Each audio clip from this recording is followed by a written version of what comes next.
His word. और एक बार फिर से प्रभु के वचन के साथ एक संग बैठने के लिए और उसका वचन का अध्ययन करने के लिए जो मौका प्रभु ने हमें दिया है, प्रभु के नाम की महिमा होने पाए।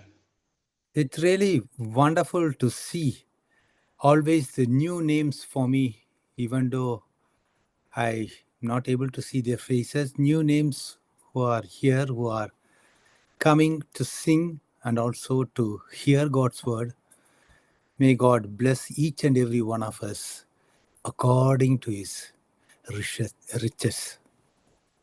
और एक बार फिर से नए नए नाम को देख करके मैं बहुत ही आनंदित होता हूं और बड़ी संतुष्टि मिलती है कि उनके नामों को देख करके, यद्यपि उनके चेहरे नहीं देख पाते हैं, लेकिन उनके नाम जब हम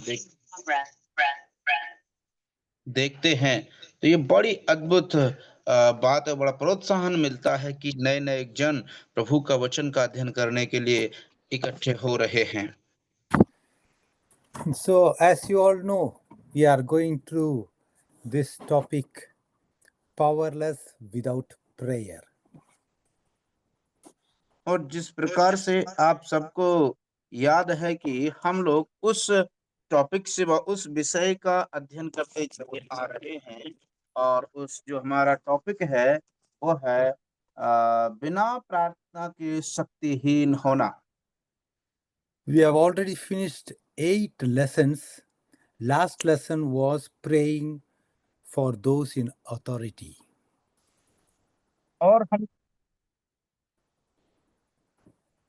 हमको प्रार्थना करने की आवश्यकता होती है जो लोग जो है अथॉरिटी में व अधिकारी गण होते हैं। For today's lesson, that is the 9th lesson, और the आज का topic is prayer and closed doors. आज का जो हमारा 9वीं पाठ है, जो हमारा पाठ है वो है प्रार्थना और बंद किए हुए दरवाजे। As usual, we can read a passage in Acts 12th chapter, 1st to 16 verses.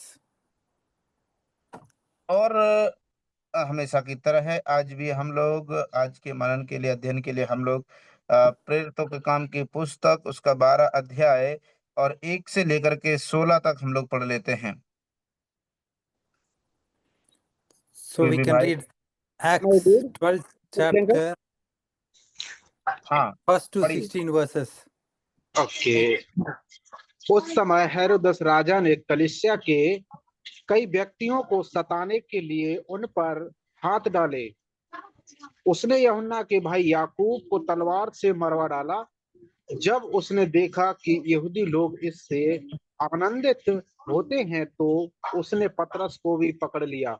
वे दिन अख़मीरी रोटी के दिन थे।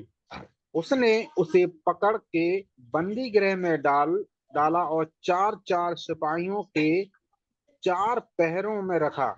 इस विचार में कि फसह के बाद उसे लोगों के सामने लाए। बंदी गृह में पतरस बंद था, परंतु कलीसिया उसके लिए लौ लगाकर परमेश्वर से प्रार्थना कर रही थी। जब हेरोदेस उसे लोगों के सामने लाने को था, उसी रात पतरस 2 जंजीरों से बंधा हुआ था, सिपाहियों के बीच में सो रहा था और प्रहरी द्वार पर बंदी गृह की रखवाली कर रहे थे। तो देखो, प्रभु का एक स्वर्गदूत आ खड़ा हुआ और उस कोठरी में ज्योति चमकी और उसने पतरस की पसली पर हाथ मार के उसे जगाया और कहा, उठ जल्दी कर। और उसके हाथ से जंजीरें खुलकर गिर पड़ी। तब स्वर्गदूत ने उससे कहा, कमर बांध और अपने जूते पहन ले। उसने वैसा ही किया। फिर उसने उससे कहा, अपना वस्त्र पहनकर मेरे पीछे हो ले। वह निकलकर उसके पीछे हो लिया, परंतु यह ना जानता था कि जो कुछ स्वर्गदूत कर रहा है वह सच है, वरन यह समझा कि मैं दर्शन देख रहा हूं।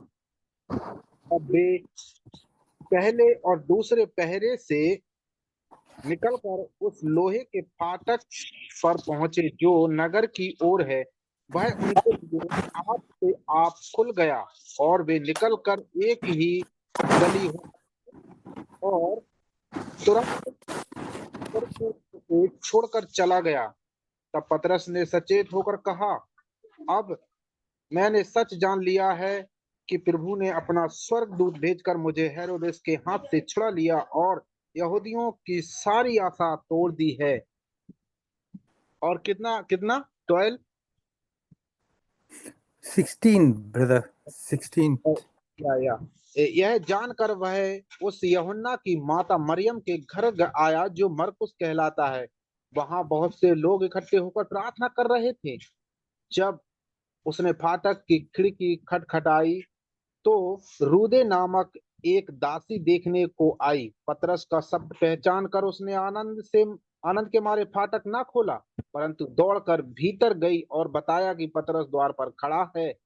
उन्होंने उससे कहा, तू पागल है? परंतु वह दृढ़ता से बोली कि ऐसा ही है। तब उन्होंने कहा, उसका स्वर्गदूत होगा। परंतु पतरस खटखटाता ही रहा था। उन्होंने खिड़की खोली और उसे देखकर चकित रह गए। Finish. Yeah, thank you, brother. So, here, this Acts 12th chapter records that Peter's experience in prison. He was sleeping soundly. धन्यवाद भाई पढ़ने के लिए। खास तौर से इस अध्याय में हम लोग जब पाते हैं तो पतरस का अनुभव यहाँ पर कैसा है। पतरस एक बंदी गृह में है और पतरस बड़ी चैन भरी निद्रा में सोता हुआ हम लोग पाते हैं। Just try to imagine if you knew that you were to be killed the next morning, would you sleep the night before? But Peter did. जरा सोच करके देखिए कि अगर आपको पता चल जाता है कि आप की जो आपको सजा हो गई है और आप अगले सुबह आने वाली सुबह में आपको जो है मार डाल दिया जाएगा, तो क्या आप चैन से सो पाएंगे? Peter slept soundly even though he was guarded by 16 soldiers and he was sentenced to be killed. यद्यपि पतरस को हम लोग देखते हैं कि वो 16 सैनिकों के द्वारा उसको पहरा दिया जा रहा था और अगली सुबह में उसे मार डालने के लिए पूरी तरह से तैयारी हो चुकी थी, लेकिन पतरस बंदी गृह में चैन की नींद सोता है। So, what made the difference? That is prayer. Prayer can open doors. और मेरे प्यारों, हम लोग यहाँ पर देखते क्या है कि पर बदलाव कहाँ से शुरुआत हुआ है? वो Prayer can उसका रहस्य है उसका रहस्य है प्रार्थना, क्योंकि प्रार्थना द्वार खोल सकती है। prayer can overcome great problems. Prayer can set people free. That's what we are going to see today. और प्रार्थना के जरिए से मनुष्य उन जीवनों में जिस प्रकार के समस्याओं का वो सामना करता है, उनसे वो जीत हासिल कर सकता है, उनसे विजयी हो सकता है। और मेरे प्यारे अजीजों, प्रार्थना के जरिए नए रास्ते खुल सकते हैं, कठिन रास्ते आसान हो सकते हैं। वही बातों को आज हम लोग सीखने वाले हैं कि प्रार्थना के जरिए से बंद द्वार भी खुल जाते हैं। So, we read this chapter, 12th chapter of the book of Acts. If the और story had stopped at the 5th verse, there would be no reason for Dr. Luke to write it further. और मेरे प्यारे अजीज, यदि घटना को हम देखा जाए तो इस अध्याय में जो 5वां आयत है, वहीं पर वो स्टोरी जो कहानी है वो समाप्त हो गई थी। और उसके बाद की बात फिर जो डॉक्टर लूका है, जो इसका लेखक है, उसको लिखने की आवश्यकता नहीं पड़ती। So, notice here the two words in this 5th verse, but prayer.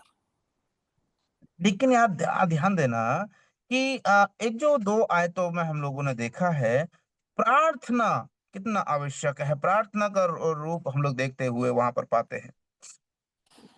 Therefore, Peter, he was kept in prison, but prayer made the difference here in this incident. इस घटना में हम लोग देखते हैं पतरस उनके घर में पहुंचने से पहले हम क्या देखते हैं, जेल में पहुंचने से पहले हम क्या पाते हैं, पतरस के लिए जो बदलाव हुआ, परिवर्तन आया है, वो कुछ और नहीं वरन वो प्रार्थना थी। You can all recall how the angel led Peter out of the prison and the doors opened for them automatically. The guards did not stop them. और सोच करके देखिए कि आज जब वो बंदी गृह में था और बंदी गृह में होने के कारण देखते हैं तो वो जो बंदी गृह के द्वार अपने आप खुल जाते हैं, और यद्यपि जो सैनिक वहां पर लगे हुए थे उन्होंने भी उसको रोका नहीं, वरन वो द्वार खुलने के बाद में अपने आप द्वार खुलते चले गए और पतरस निकलते हुए चला गया। So here it is a wonderful evidence, wonderful truth how God answers prayer in a wonderful way. और यहाँ पर हम लोग एक बात को अद्भुत रीति से समझते हैं कि प्रार्थना, परमेश्वर हमारी जो प्रार्थना है वो वास्तव में एक अद्भुत रूप में, अद्भुत रीति से परमेश्वर उन प्रार्थनाओं को सुनते हैं और पूरी भी करते हैं। For today, I would like to talk about two powers in this chapter. The first power is the power of Satan. अभी मैं इस भाग से आप लोगों के बीच में दो बातों को रखना चाहता हूँ, दो शक्तियों का बातों को मैं आपके सामने रखना चाहता हूँ। पहली शक्ति जो है वो है शैतान की शक्ति। So we see here in the first verse, 12th chapter, first verse, we see here the power of Satan. About that time, Herod the king stretched forth his hands to vex Satan of the church. और is that verse 12th uncle? No, first verse, 12th chapter, first verse. Okay. और क्योंकि जब हम पहली ही आयत में जब हम पाते हैं तो वहां पर शत्रु की जो शैतान की चाल को या शक्ति को हम लोग वहां पर अनुभव कर सकते हैं, क्योंकि वचन में 12 का 1 में लिखा हुआ है, उस समय हेरोदेस राजा ने कलीसिया के कई एक व्यक्तियों को दुख देने के लिए उन पर हाथ डाले। Yes, brothers and sisters, the devil always fights the church when the church is on the move, when the church is trying to powerfully be a powerful witness. हाँ मेरे प्यारे अजीजों, जब कलीसियाएं जो है प्रभु की महिमा के लिए जीवन बिताते हैं, जब वो परमेश्वर की महिमा के लिए एक अद्भुत रीति से बढ़ते चले जाते, सामर्थ्यशाली रूप में जब बढ़ते हैं कलीसियाएं, तब शत्रु शैतान उनको जो है स्वीकार नहीं कर पाता है और उन पर वो आक्रमण करता है। फिर The well-known preacher Charles Spurgeon used to say that Satan never kicks a dead horse. और जो चार्ल्स स्पर्जन है वो इस प्रकार से कहते हैं, और उसने सच ही कहा है कि शैतान कभी भी मुर्दा घोड़े को नहीं रखते। So here Satan knew that the church was on the move. Church was becoming a powerful witness. So he attacked the church. और वो भलीभांति शैतान जानता था कि ये जो कलीसिया हैं वो बहुत ही अद्भुत रीति से बढ़ रहे हैं, और बहुत ही अद्भुत रीति से बढ़ने के कारण हम पाते हैं कि वो परमेश्वर की बहुत और मजबूत गवाह बनते चले जा रहे थे। इसीलिए हम देखते हैं कि वो उन पर आक्रमण करता है, उन पर हाथ डालता है। We all know in the second chapter of Acts, we read that 3,000 people were converted. Then afterwards, 2,000 were converted. और हम लोग देखते हैं पहले ही चरण में हम लोग प्रेरितों के काम की पुस्तक उसके 2 अध्याय में हम पाते हैं कि वहां पर 3,000 लोग परिवर्तन होता है उनका जीवन में, और उसके बाद फिर 2,000 लोग प्रभु में मिल जाते हैं, उनका जीवन परिवर्तन हो जाता है। इतनी अद्भुत गवाही को, इतना अद्भुत कार्य को देखते हुए शैतान को भली बात मालूम था। So nearly 5,000 people were converted. Then what happened? We read in Acts 4th chapter, Satan came like a lion and he threatened the apostles. और उसके बाद में जब इस प्रकार से प्रभु का अद्भुत कार्य वहां पर हो रहा था, जब हम 4 अध्याय में आते हैं तो क्या होता है, शत्रु शैतान आता है जो फाड़ खाने और गरजने वाले सिंह के समान आया और उनको डराने लगा, भयभीत करने लगता है। And in the 5th chapter, we read that Satan came like a serpent, influencing Ananias and Sapphira to lie and to do hypocrisy. और उसके बाद जब 5 अध्याय में आते हैं तो ये शत्रु शैतान को हम लोग पाते हैं कि वो उनके जीवन में मानो एक सांप, चतुर सांप के स्वरूप उनके पास आता है और हनन्याह और सफीरा को इस प्रकार से भ्रमित कर देता है कि वो प्रेरितों से झूठ बोलें और उनका नाश हो जाए। Yes, brothers and sisters, we have to keep in mind, if Satan can't win by persecution from the outside, he will try pollution on the inside. और मेरे प्रिय अजीज हो, इस बात को हमको स्वीकारना ही पड़ेगा। जब शत्रु शैतान बाहर से विरोध करने में व करवाने में जब सक्षम नहीं होता है, मान के चलिए प्रिय अजीजों, शत्रु शैतान फिर हमारे अंदर से ही लोगों को प्रभावित करेगा और वो उस विरोध का कारण बनेंगे। That is what we see in the 6th chapter of Acts. The Satan came as an accuser. He accused the group of widows. They accused other group of widows, saying that they were neglected, and they tried to accuse the saints one another. और मेरे प्रिय अजीजों, उसी के साथ साथ हम लोग देखते हैं जब प्रेरित उसका 6 अध्याय में आते हैं तो वहां पर हम लोग पाते हैं कि शत्रु शैतान जो आरोप लगाने वाला है ना, दोष लगाने वाला, इसलिए तो हम लोग वचन में आते हैं, उसने उन विधवाओं को इस्तेमाल किया है। वो कहने लगी कि हमारा कोई देख रेख नहीं होता है, हमारा पालन पोषण नहीं हो पाता है, ऐसे दोष लगाने लगे जो बाकी प्रेरितों पर, जिसमें गड़बड़ी हो जाती है, मतभेद हो जाता है। So wonderful, we have seen how Satan is working. He came throughout this book of Acts. He came as a lion, afterwards as a serpent, afterwards as the accuser. Now in this 12th chapter, he came as a murderer. नहीं, अद्भुत बात है प्रिय अजीज, इस बात को देखने में ऐसा अचंभा लगता है, क्योंकि हम जब पहले बार हम लोग को देखते हैं तो शत्रु शैतान मानो जो है वो धोखा देने वाला, दूसरी बार हम लोग देखते हैं वो एक सांप जो उनको, जो हनन्याह सफीरा को जो है झूठ बोलने के लिए वो विवश करता है। तीसरा हम लोग देखते हैं कि वो जो है भेड़िए के समान वो आता है जो उन्हें डराने का कार्य करता है और अंदर से ही वो दोष लगाने वाला। तीसरी बात हम लोग देखते हैं कि वो दोष लगाने वाला अक्यूजर के रूप में वो आता है। और फिर चौथी बात हम लोग अभी देखने वाले हैं और वो है 12 अध्याय में जब हम आते हैं तो वहां पर शत्रु शैतान एक मर्डरर के रूप में, जो जो मर्डर करता है, जो लोगों की जान लेता है, उसके रूप में हम लोग उसको देख सकते हैं। Yes, brothers and sisters, never underestimate the power of Satan. Here in this chapter, James was killed, Peter was put in prison to be killed. प्रिय अजीजों, इस बात को कभी भी नजरअंदाज ना करें, शत्रु शैतान की शक्ति पर को कभी भी नजरअंदाज ना करें, बड़ा चतुर चालाक होता है। क्योंकि इस अध्याय में हम आते हैं तो वहां पर पाते हैं कि याकूब जो है पहले से ही जो है शहीद हो चुका है, मार दिया जा चुका है, पतरस को भी मृत्यु दंड की आज्ञा मिल चुकी है। Now we can read two verses which clearly explains us what kind of ways Satan can attack us. Ephesians 6 chapter 12th verse. There we see that devil uses people. But if we fight with the people, we are wasting time.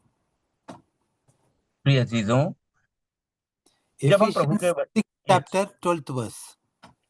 जिस प्रकार से अभी हम 2 आयतों को पढ़ेंगे जो इस बात को पूरी रीति से साफ साफ समर्थन करती है, प्रमाणित करके, उस वचन को हम लोग पढ़ेंगे। इफिसी उसका 12 का 6 का 12, इफिसियों 6 का 12, जहां पर लिखा हुआ है, क्योंकि हमारा यह मल्ल युद्ध लहू और मांस से नहीं, परंतु प्रधानों से और अधिकारियों से और इस संसार के अंधकार के हाकिमों से और उस दुष्टता की आत्मिक सेनाओं से है जो आकाश में है।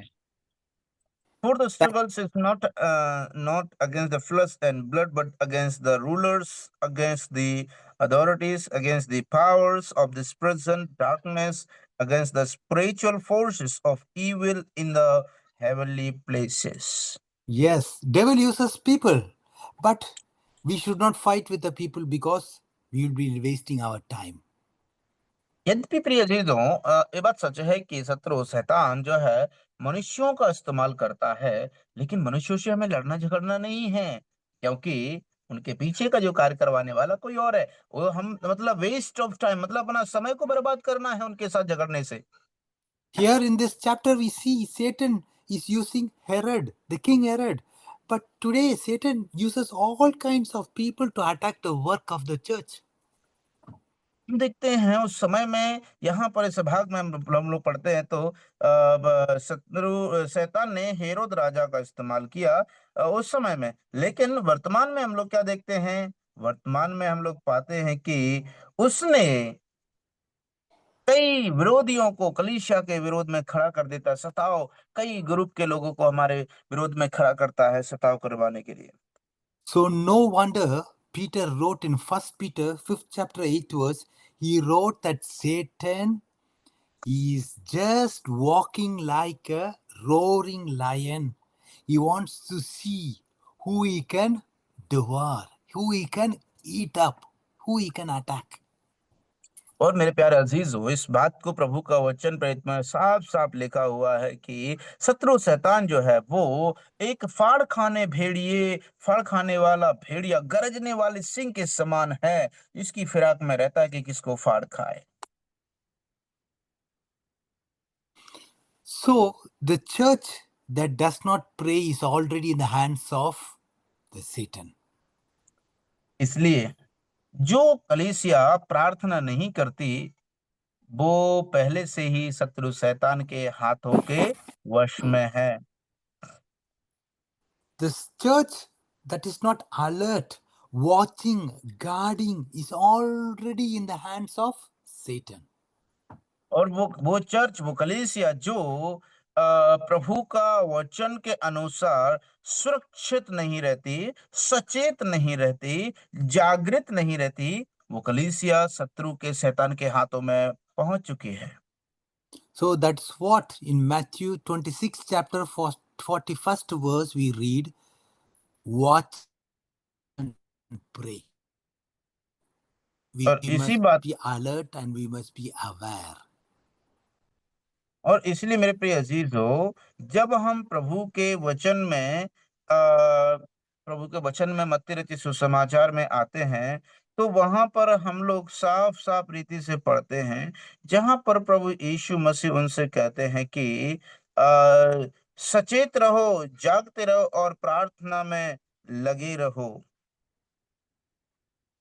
So we have seen the power of Satan as a murderer. He is trying to attack the church. Now the second power I want to talk about is the power of a praying church. अभी हम लोगों ने देखा शत्रु शैतान के विषय में कि वो जो है एक मारने वाला और हत्यारा है, जो कलीसिया के लोगों पर वो आक्रमण करता है। अभी हम लोग दूसरा बिंदु में जो हम लोग जाने वाले हैं, वो है एक प्रार्थना करने वाला झुंड। So how does God defeat the power of the devil? Through the power of a praying church. इसीलिए प्रिय शिशुओं, कैसे वो परमेश्वर या फिर हम लोग शत्रु के उस शक्ति से जीत सकते हैं? वो कोई और नहीं वरन प्रार्थना की शक्ति के द्वारा। So why did Satan attack James and Peter? Because they were winning souls. They were spirit-filled men who were serving God. और इसलिए प्रिय अजीजों, ये बात को हमें समझना जरूरी है कि वो लोग आखिर कैसे उसे जीत पाए, क्योंकि वो लोग कलीसिया के लोग आत्मा से भरे हुए थे, प्रार्थना में एक मन एक चित होकर के प्रार्थना कर रहे थे। Yes, brothers and sisters, that is why we have to pray for Christian leaders. Do we pray for them? Do we pray for those who have influence? Even though we may not agree with them, we have to pray for them. That is our duty. और इसलिए मेरे प्यारे अजीजों, ये हमारा जिम्मेदारी है, duty है कि हम, यद्यपि हम उनके लिए यदि कुछ ना कर पाए, तो हम प्रभु के लोग होने के नाते हमें उनके लिए प्रार्थना करने की सख्त आवश्यकता होती है। So Satan is out to destroy those who are in places of spiritual leadership. इसलिए प्रिय अजीजों, हम इस बात को देखते हैं कि शत्रु हमेशा उनके विरोध में रहता है जो आत्मिक रूप से उनकी सेवकाई के लिए नियुक्त किए जाते हैं। So the power of Satan was released through Herod's hand, but when we pray, God's hand goes to work. लेकिन हम लोग यहाँ पर देखते हैं कि अभी शत्रु शैतान हेरोदेस के द्वारा इस्तेमाल किया जाता है, और जब उसको इस्तेमाल किया गया तो हम क्या पाते हैं कि वो उसके द्वारा उन पर हाथ डालता है। We can read Acts 4th chapter 28th verse. Remember there how the believers prayed. और हम लोग एक वचन 4 अध्याय प्रेरित के उसका 28वीं आयत को हम पढ़ लेते हैं, और उस 4:28 अंकल, 4:28 verse. और 4 का प्रेरित 4 का 28 हम जब पढ़ते हैं, यहाँ पे लिखा हुआ है कि जो कुछ पहले से, हाँ, कि जो कुछ पहले से तेरी सामर्थ और मत्ती से ठहरा था वही करें। they gathered together to do all that your hand and your plan had decided in advance would happen. Yes, here we see a wonderful way of praying. The apostles were not saying, why is this happening? They were saying, Lord, you are in charge of everything. Time has come for your hand to work. That is what they are saying. और प्रिय अजीजों, यहाँ पर हम लोग देख रहे हैं कि उनके साथ एक घटना हो रही है। प्रेरित लोग यद्यपि घबराने की बजाय वो इस बात को कहते हैं कि प्रभु, जो कुछ भी घटित हो रहा है वो सब कुछ ठीक है, ओके, लेकिन अभी वो घड़ी आ पहुंचती है कि आपको काम करना है। We can just compare Acts 4th chapter 30th verse with Acts 12th chapter 1st verse. और हम लोग देखिए वचन प्रेरितों के काम की पुस्तक 4:30 और 12:1, दोनों वचनों को हम एक दूसरे के साथ तुलना कर सकते हैं। We can just read Acts 12th chapter 1st verse, we have already read. There we see Herod the king, he stretched forth his hands to attack the church. What happened in Acts 4th chapter 30th verse? देखिए हम लोग देखते हैं 12:4 प्रेरित में, जहां पर हम लोग देखते हैं कि हेरोद जो है उन पर, उनको सताने के लिए, पकड़ने के लिए उन पर हाथ डालता है। लेकिन 12 अध्याय में हम लोग क्या, 4 अध्याय में प्रेरित में आकर के क्या पाते हैं, 4:30 में, और चंगा करने के लिए तू अपना हाथ बढ़ा कि चिन्ह और अद्भुत काम तेरे पवित्र सेवक यीशु के नाम से किए जाएं। Stretch out your hand to heal and to give signs and wonders through the name of your holy servant Jesus. Yes, thank you. So we read here, God stretched forth his hand to do wonderful things. और हम लोग इस यहाँ पर देखते हैं वचन 31 में लिखा हुआ है, 4:30 में, कि वो अपना हाथ बढ़ाता है कि अद्भुत और चिन्ह, अद्भुत और चमत्कार प्रकट हों। You know, when God's hand moves, when God's hand works, when God's people pray.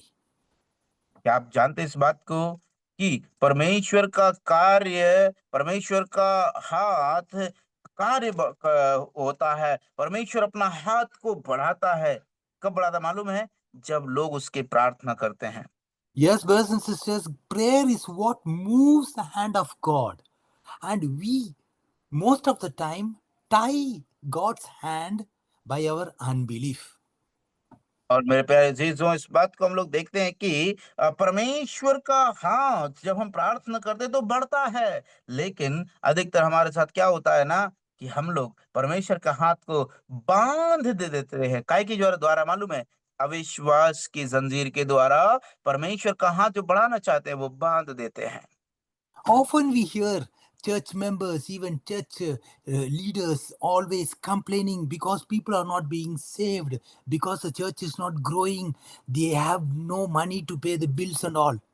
God's hand works when God's people pray. अजीजों, इस बात को याद रखना, कई बार ऐसा होता है कि अभी कलीसिया में ये नहीं है, कलीसिया में वो नहीं है, ये वो हम कुछ नहीं कर पाते करके कई प्रकार की विचार भावनाएं आ सकती हैं। लेकिन याद रखना प्रिय अजीजों, परमेश्वर के लोग जब प्रार्थना करते हैं, परमेश्वर अपना हाथ बढ़ाते हैं। We see here Peter, he was in the prison. He was asleep in a prison. He had such a perfect peace in the prison to sleep. प्यारे अजीजों, हम लोग इस भाग में क्या देखते हैं? इस भाग में हम यही पाते हैं कि ये वो व्यक्ति है जो जिसके मन में, यद्यपि ये जेल में भी है, बंदी गृह में होने के बावजूद भी इसके मन में परफेक्ट रूप से, सर्वसिद्ध तरीके से उसके मन में क्या है? सुकून है, शांति है। इसलिए तो वो बंदी गृह में सो रहा है। You know, he had two reasons for this perfect peace. Because what was the reason? That was the word of God and prayer. और आपको पता है कि वो क्यों उस ऐसी हालत में भी सो रहा था चैन के साथ में? दो कारण, एक तो परमेश्वर का वचन, दूसरा परमेश्वर के लोगों की प्रार्थनाएं। So Peter knew that he would not be killed by Herod. Why? We can read John 21st chapter 18th and 19th verse. Clearly we can have an idea of his perfect peace. अब मेरे प्यारे अजीजों, उसके रहस्य का उसका रहस्य क्या था? इसका पतरस का रहस्य क्या था कि वो यद्यपि बंदी गृह में भी चैन की नींद सो रहा है? उसके लिए हम लोग यूहन्ना रचित सुसमाचार उसका 21 अध्याय 18, 19, 20 जब हम पढ़ते हैं तो वहां पर साफ साफ समझ सकते हैं उसका पीछे का रहस्य क्या था। यूहन्ना 21 का 18, 19। मैं तुझसे सच सच कहता हूँ, जब तू जवान था तो अपनी कमर बांधकर जहां चाहता था वहां फिरता, परंतु जब तू बूढ़ा होगा तो अपने हाथ लंबे करेगा और दूसरा तेरी कमर बांधकर जहां तू ना चाहे वहां ले जाएगा। उसने इन बातों को से दर्शाया कि पतरस कैसी मृत्यु से परमेश्वर की महिमा करेगा, और यह कहकर उससे कहा, मेरे पीछे हो ले। Truly, truly, I say to you, when you were young, you used to clothe yourself and walk wherever you wanted. But when you become old, you will stretch out your hands, and someone else will clothe you and carry you where you will not want to go. Now, Jesus said this in order to indicate that what kind of death Peter would glorify God. After he had said this, he said to Peter, follow me. Yeah, we Wonderful. see here the way in which how Peter will die. Clearly, the Lord is explaining into him the way in which he has to die, he will be dying. अब मेरे प्यारे जी, इस बात को देखना जरूरी है, समझना जरूरी है कि सोच करके देखो कि ये प्रभु यीशु मसीह ने पतरस के विषय में किस तरह से, वह कैसी मृत्यु उसको मिलेगी और कैसी मृत्यु के द्वारा वो यीशु मसीह की महिमा को प्रकट करेगा, पहले से ही प्रभु ने उस पर प्रकट कर दिया था। So Peter, he was not afraid of Herod and also his threatenings, because Lord Jesus Christ had already promised him that he would get to be an old man and he will be crucified. That is the way he will die. So he was resting on God's promises and he was sleeping with a perfect peace. और इसलिए हम लोग यहाँ पर इस बात को देखते हैं कि पतरस को इस बात के बारे में भली भांति वो जानता था कि वो प्रभु यीशु मसीह की महिमा किस के तरह की मृत्यु के द्वारा प्रकट करने वाला है। इसी कारणवश उसे निश्चित था, मेरे साथ ये होना है, मुझे उसकी महिमा प्रकट करना है। इसलिए पतरस तो बड़ी चैन की नींद बंदी गृह में भी सो रहा है। So Peter, he said good night to the guards and he turned over and he went to sleep. He rested his head on the pillow of the promises of God, and he had that Amen. because he trusted in God's word. अब मेरे प्यारे अजीज हो, हम इस बात को देखते हैं कि पतरस बंदी गृह में है और अभी उसने क्या किया है? उसने जो गार्ड थे उनको गुड नाइट बोला और जाकर के वो सोने लगा। सोने में क्या किया उसने? जाकर के परमेश्वर के वायदे पर, परमेश्वर के वचन पर, जो से परमेश्वर ने प्रभु यीशु मसीह ने कहा था, उन पर अपना सिर को धर करके, आश्रित होकर के चैन की नींद सो जाता है। We can read another verse in the Psalms which encourages to trust in God's word. Psalms 119, Psalm 165th verse. भजन संहिता 119 का 105वीं आयत हमें इस बात के विषय में बहुत ही प्रोत्साहन देता है। तेरा वचन मेरे पांव के लिए दीपक और मेरे मार्ग के लिए उजियाला है। Your word is lamp to my feet and a light for my path. 119, 165th verse. Oh, 65th verse is 65th, 165. 165वीं आयत है, 119 का 165। यहाँ पे लिखा है, इस तरह से मेरी लिखा है, व्यवस्था रखने वाले को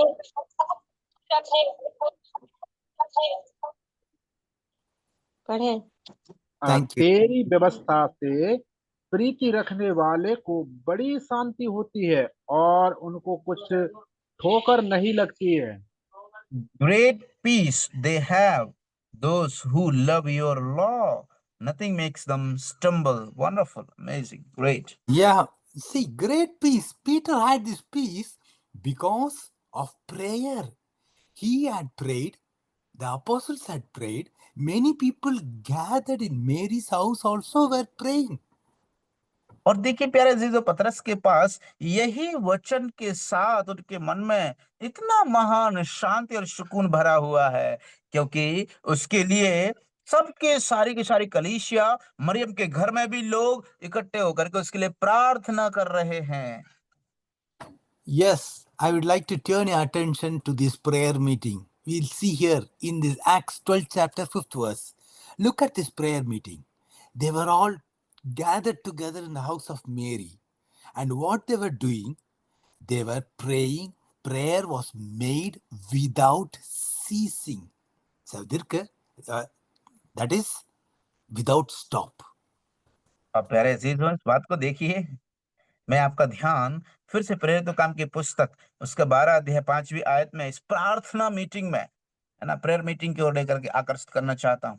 आ जाइए वापस प्रेरित 12 का 5 में, कहा लिखा हुआ है, वो सबके सब मरियम के घर में लौ लगा करके प्रार्थना कर रहे थे। कितनी अद्भुत बात है। यहाँ पर लिखा हुआ ना, बंदी गृह में पतरस की रखवाली हो रही थी, परंतु कलीसिया उसके लिए लौ लगा करके परमेश्वर से क्या कर रही थी?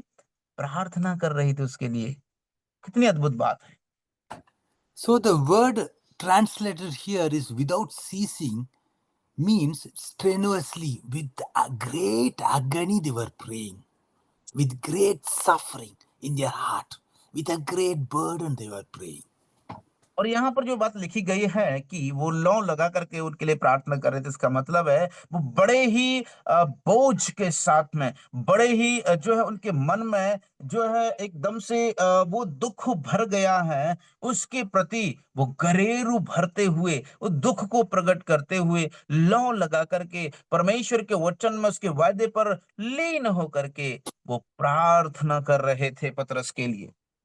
So it is the same word which is being used also in Luke 22nd chapter 44th verse. It's used earnestly. That is when Jesus Christ prayed with great agony in the garden before going to the cross.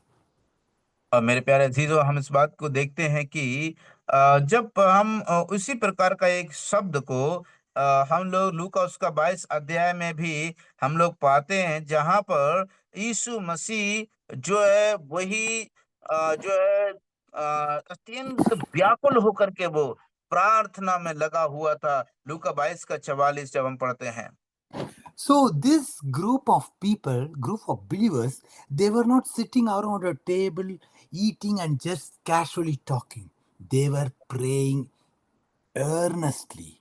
Many of them were gathered together. और देखिए मेरे प्यारे अजीजों, इस बात को समझना है कि वो सब के सब जो वो प्रार्थना के लिए इकट्ठे हुए थे, उस टेबल के आसपास जो है गपशप मारने के लिए नहीं इकट्ठे हुए, यूं ही बातें करने के लिए इकट्ठे नहीं हुए, वरन वो इकट्ठे हुए थे तो एक मन होकर के व्याकुलता के साथ लौ लगा करके प्रार्थना करने के लिए। So we read here in Acts 12th chapter 12th verse, where many were gathered together praying. They were united. They were gathered together. They were earnestly praying without ceasing. और मेरे प्यारे अजीज, जब हम बाहर हम आते तो वहां पर हम लोग पाते हैं कि वो सब के सब लोग, जब उनको ऐसा मालूम चला तो वो सब के सब माता मरियम योन्ना की माता मरियम के घर आया, जो मरकुस कहलाता है, वहां बहुत लोग इकट्ठे होकर के प्रार्थना कर रहे थे। वो एक जगह एक मन होकर के वो प्रार्थना कर रहे थे पतरस के लिए। So they were all praying specifically for Peter. God, in His sovereign will, had permitted James to be killed, but now they were interceding for Peter. और मेरे प्यारे अजीजों, हम लोग इस बात को देखते हैं कि वो लोग जो है इस प्रकार से बड़े दुख के साथ, व्याकुलता के साथ में उनके लिए प्रार्थना कर रहे थे। पतरस के लिए वो व्याकुल होकर के परमेश्वर के सन्मुख वो प्रार्थना कर रहे थे इकट्ठे होकर के। Yes, brothers and sisters, prayers must be always connected with the sovereignty of God. Prayer is not telling God to what to do. मेरे प्यारे अजीजों, इस बात को हमें समझना जरूरी है। हमारी प्रार्थना है ना, वो परमेश्वर के सर्व शक्तिशाली इच्छा के अनुसार होना चाहिए। हम प्रार्थना में कदापि कभी भी परमेश्वर को आईना ना दिखाएं कि तुम्हें प्रभु ऐसा करना है, तुम्हें प्रभु वैसा करना है। उसकी सामर्थ्यशाली इच्छा में ही हमें प्रार्थना करनी चाहिए। So often we tell in our prayers what God has to do. That is not prayer. Yes. Prayer is finding out what God wants to do and ask Him to do it. और प्यारे अजीजों, अक्सर अक्सर हम लोग प्रार्थना में परमेश्वर को निर्देश देते हैं, मानो हुक्म देते हैं, प्रभु आप ऐसा कीजिए, प्रभु आप वैसा कीजिए। ये प्रार्थना नहीं है। हम प्रभु को हुक्म नहीं दे सकते, हम प्रभु को निर्देश नहीं दे सकते, प्रभु आपको ये करना है, प्रभु आपको वो करना है। प्रार्थना का मतलब है कि हम परमेश्वर के सन्मुख इकट्ठे होकर के उसकी इच्छा को खोजते हैं, और अगर जिस विषय के लिए हम इच्छा परमेश्वर की है उसके लिए प्रार्थना कर रहे हैं, तब हम उससे निवेदन करते हैं कि प्रभु आपकी इच्छा अनुसार ये होने के लिए आप मदद करें। So here the prayer was specific. They prayed for Peter. Prayer was persistent. And I have the impression that they were praying all week and all night. और प्रिय अजीजों, हम लोग देखते हैं कि उनकी प्रार्थना बहुत खास थी। उनकी प्रार्थना पतरस के लिए लगातार थी, और उनकी प्रार्थना जो है, मैं समझता हूं कि वो लोग हर हफ्ते हर दिन प्रार्थना में ही वो लगे रहे। Rarely we find, I do not know how it is in your place, but here in France, we don't find many all-night prayer meetings today. और यद्यपि इस बात को हम लोग देखें तो बड़े ही ऐसा लगता है कि आजकल वर्तमान में हम कई जगह इस बात को देख रहे हैं, समझते हैं कि कई कलीसियाओं में वॉच नाइट प्रेयर है ना, रात्रि की भर की प्रार्थना कहीं देखी नहीं जा सकती। मुझे नहीं पता कि आपके यहाँ पर कैसा हो रहा हाल है, लेकिन यूरोप का हाल तो यही है कि कोई लोग इकट्ठे नहीं होते रात्रि की प्रार्थना के लिए।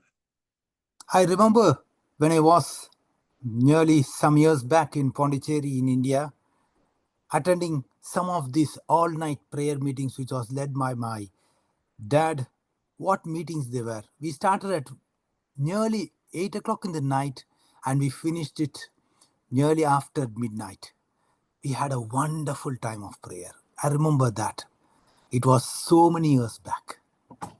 और अंकल को अभी भी वो बात याद है, जब वो पौंडीचेरी में भारत में थे, और पौंडीचेरी में जब वो वहां पर रह रहे थे, तो उस समय में उनके पिताजी, अंकल जी के पिताजी जो है, उनको कलीसिया में ले गए, और वहां पर वॉच नाइट प्रेयर थी। और वॉच नाइट प्रेयर में हम लोग क्या देखते हैं कि वो लोग रात के राइट 8 बजे से प्रार्थना चालू किया, और रात के 12 बजे के बाद तक भी प्रार्थना करते रहे। सो अंकल कहना है कि वो एकदम से एक बहुत ही आश्चर्य भरा हुआ एक अनुभव था जो मैंने उस समय में सीखा। So here we see the believers, they were gathered together in a united way, fervently, persistently, specifically, they were praying, but yet their prayer was mingled with doubt. यद्यपि मेरे प्यारे अजीजों, वो लोग एक मन एक चित होकर के प्रार्थना कर रहे थे, लेकिन फिर भी इन सब बावजूद एक मन होकर के लगा करके एक साथ मिल करके प्रार्थना कर रहे थे, लेकिन फिर भी उनके मन में, उनकी प्रार्थना में संदेह था, हम देख सकते हैं। Why I am telling they had doubt? We can read this 12th chapter, 14th and 15th verse.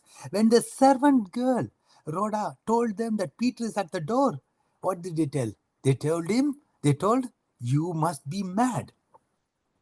और मेरे प्यारे अजीजों, हम उसका परिणाम को यहाँ पर देखें। वचन जब हम लोग 12 का 14 और 15 पढ़ते हैं, तो वहां पर हम लोग देखते हैं कि जब पतरस द्वार पर खड़ा हुआ था, तो एक जो रुद्रा नामक स्त्री थी वो आती है उनके पास। रुदे नामक थी जो आती दासी उसके पास, और पतरस को वहां पर खड़े हुए देख करके वो आनंद के मारे उछलती हुई वो अंदर जाती है, उन लोगों से कहती है, सुनो, पतरस द्वार पर खड़ा हुआ है। पता है उनका जवाब क्या था? वो लोग कहते हैं, तू पागल हो चुकी है। So when their prayer was answered, they could not believe it. They came and they discovered that Peter was at the door. प्रिय अजीजों, हम इस बात को देखते हैं, जब वो लोग प्रार्थना कर रहे तो प्रभु ने इतना अद्भुत काम किया, विश्वास नहीं कर पाए, वो विश्वास नहीं किया, उन्होंने माना नहीं। लेकिन वो सब के सब द्वार पर इस चीज का निश्चितीकरण करने के लिए कि वास्तव में प्रार्थना हमारी सुन ली गई है, प्रभु ने सुना, पतरस को आजादी दे दी है, द्वार पर जाकर के उसकी जांच पड़ताल करते हैं। Yes, brothers and sisters, the weapons of the church's warfare are not physical ones. We don't use physical weapons to fight spiritual battles. इस बात को समझना बहुत जरूरी है प्रिय अजीजों कि हम लोग जिस मल युद्ध में हैं और जिस युद्ध की हम लोग जल रहे हैं, उस युद्ध में हम लोग जो संसारिक चीजों के, जो संसारिक हथियार हैं, आत्मिक युद्ध लड़ने के लिए संसारिक हथियारों का उपयोग नहीं किया जा सकता। We see here that the people, they were not arming for battle. They were not trying to influence the authorities. हम लोग यहाँ पर देखते हैं कि वो लोग जो है इकट्ठे हुए थे और वो एक दूसरे के लिए जो है इन्फ्लुएंस करने के लिए कोशिश नहीं कर रहे थे। They were not even trying to bribe the King Herod. They were not holding a demonstration. और यद्यपि हम लोग देखते हैं कि वो लोग वहां पर इकट्ठे जरूर हैं, लेकिन फिर भी वो हेरोद को कोई घूस दे करके जो इस प्रकार का प्रगटीकरण नहीं कर रहे थे। But what they were doing, they were on their knees praying. And the hand of God reached down and took care of Herod. Wonderful. Wonderful मेरे प्यारे अजीजों, इस बात को देखिए, इसके बदले वो लोग क्या कर रहे थे? वो लोग सिर्फ और सिर्फ प्रार्थना ही कर रहे थे। प्रार्थना में प्रभु का वचन क्या कहता है? प्रभु ने You, उसको अद्भुत कार्य को वहां पर किया, हम लोग देख सकते हैं। you can read at the close, at the end of the 12th chapter of Acts, the hand of God moved. He used some little worms to kill the king who thought he was so great. और प्यारे अजीजों, जब हम लोग 12 अध्याय का प्रेरितों को हम पढ़ते हैं, तो वहां पर हम लोग पाते हैं जो राजा को छोटे से कीड़े के द्वारा वो राजा मार दिया जाता है, मर जाता है, क्योंकि वो सोच रहा था कि क्या होगा मेरा, मुझे कौन कर सकता है। लेकिन हम देखते हैं कि वो छोटा सा कीड़ा भी उस उस व्यक्ति को मार देता है। So, the greatest power in the world is the power of prayer that moves the hand of God. Man प्रिय अजीजों, सबसे बड़ी सामर्थ्य आज इस संसार में उसके विश्वासियों के पास है, तो वो है प्रार्थना। क्योंकि प्रार्थना जब हम करते हैं तब परमेश्वर अपना हाथ बढ़ाता है। So, even we know this fact, yet it is not so easy today to get many people together in somebody's house for prayer. Yes प्यारे प्यारे जीजो, यद्यपि ये बात बड़ी कठिन है, बहुत ही आशीष का कारण है, लेकिन बावजूद इसके आज कल हम लोग देखते हैं कि बहुत से लोग इकट्ठे नहीं होते हैं किसी घर में प्रार्थना के लिए। The weapons of our warfare are not carnal, they are spiritual. और जो हमारे युद्ध के हथियार हैं वो शारीरिक और संसारिक नहीं हैं, वरन वो आत्मिक हैं। You all know the history of Joshua. How did he knock down the walls of Jericho? The way in which kind of weapons he used it. God, he could have blown up the prison to deliver Peter, but he don't do that. प्रिय अजीजों, हम लोग पुराने नियम से यहोशू को याद कर सकते हैं। उसने यरीहो की बड़ी और विशाल दीवार को गिराने के लिए क्या इस्तेमाल किया? उसी प्रकार से प्यारे अजीजों, पतरस का भी जीवन में हम लोग देखते हैं, वहां पर भी कोई हथियार इस्तेमाल नहीं किया गया। So God did not blow up the prison to deliver Peter, but he simply sent an angel down, not an army, but only one angel. पतरस को हम लोग देखते हैं, वहां पर हम लोग देखते हैं वो एक बड़ी सेना को वहां पर नहीं भेजते हैं परमेश्वर, लेकिन अपने एक स्वर्गदूत को, एक ही दूत को पतरस के पास जो बंदी गृह में था भेजते हैं। So the angel, he came and fetched Peter out of the prison, but it was the prayer which made the angel to come down and help Peter to come out of the prison. और अपने आप ही ये घटना घटित नहीं हुई है, दूत अपने आप ही वहां पर नहीं आया है, वरन उसके लिए जो एक मन एक चित होकर के उसके लिए प्रार्थना कर रहे थे, और प्रार्थना ने ही उनको विवश कर दिया कि वो आकर के उसके लिए, उनके लिए वो प्रार्थना करने पाए। So that is what we read in Hebrews, first chapter 14th verse. What is the work of angels? Angels are our servants. We can read this wonderful verse. Hebrews first chapter 14th verse. और उसके लिए हम लोग प्रभु के वचन में एक अद्भुत वचन जो लिखा गया है उसको हम लोग पढ़ लेते हैं कि स्वर्गदूत हमारे लिए क्या करते हैं। वचन इब्रानी 1:14 जब हम पढ़ते हैं, इब्रानी 1:14, क्या वे सब परमेश्वर सेवा टहल करने वाली आत्माएं नहीं जो उद्धार पाने वालों के लिए सेवा करने को भेजी जाती हैं? Are not all angels spirits who serve and who are sent to care for those who will inherit salvation? Amazing, amen. Yes, you and I are God's children. We have Amen. this angelic host to help us in our time of need. हाँ मेरे प्यारे जीजो, मैं और आप उस परमेश्वर के बच्चे हैं, उस परमेश्वर की संतानें हैं। जब हम प्रार्थना में रहते हैं, जरूरत में प्रभु अपने दूत को भेज करके हमारी सेवा टहल उसके द्वारा की जाती है। Yes, but brothers and sisters, I would like to tell you the trouble is we don't pray. प्रिय जीजो, मैं आपको बड़े दुख के साथ बताना चाहता हूँ, समस्या कहाँ पर है? हम प्रार्थना नहीं करते हैं। So we have seen two powers at work today. The power of Satan.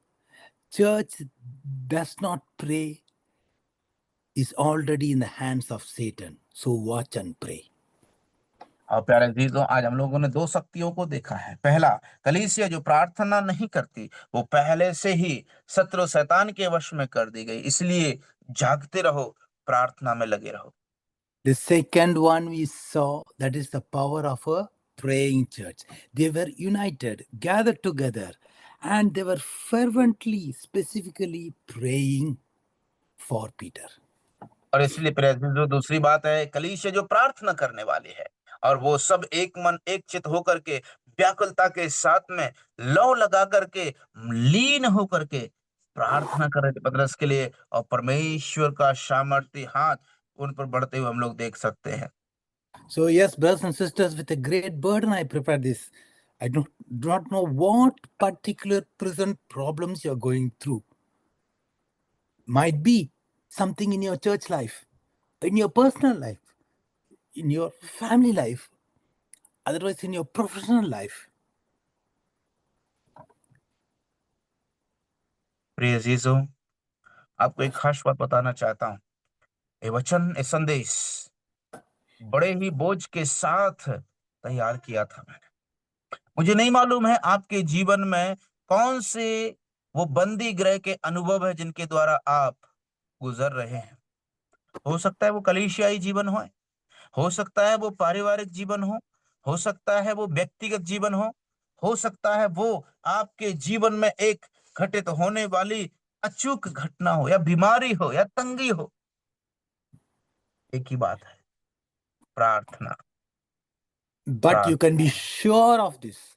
You can be sure of this that God answers prayer.